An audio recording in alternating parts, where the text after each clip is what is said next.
Have you ever noticed that Naruto explains almost everything, but somehow leaves out some of the most important details? Not side characters, not filler stuff, but major mysteries about legends, clans, and powers that shaped the entire shinobi world.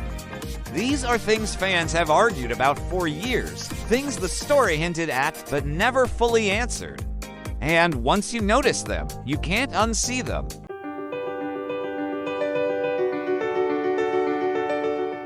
Let's start with one of the biggest mysteries in Naruto. Hashirama Senju was known as the god of shinobi.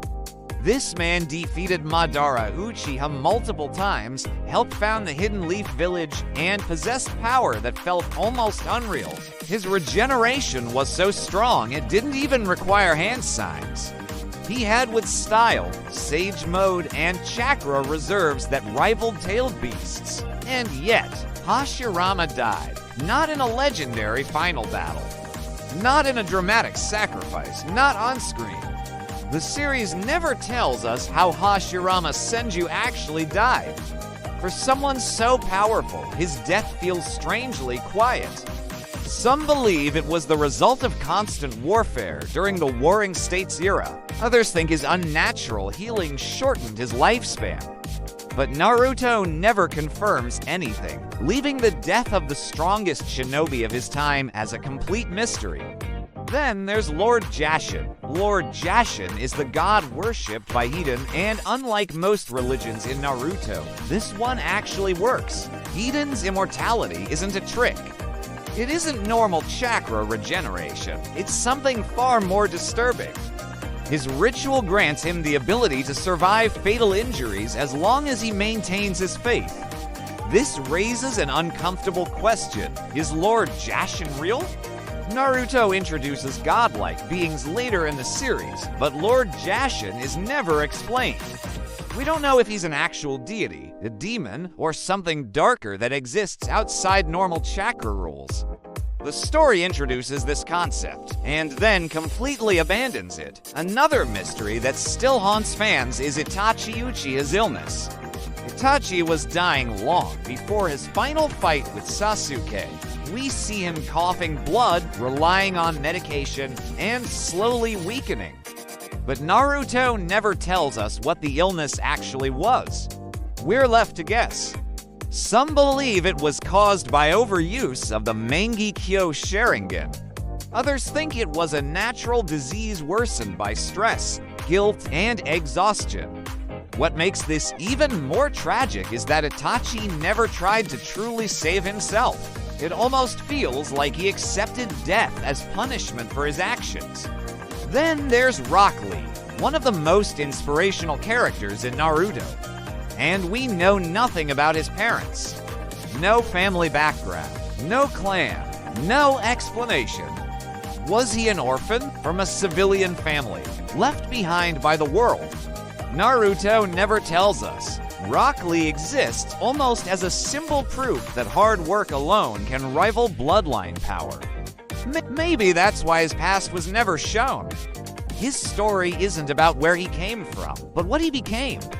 Madara Uchiha introduces another massive mystery. Every major Uchiha has a unique Mangekyo Sharingan ability, Amaterasu, Tsukuyomi, Kamui.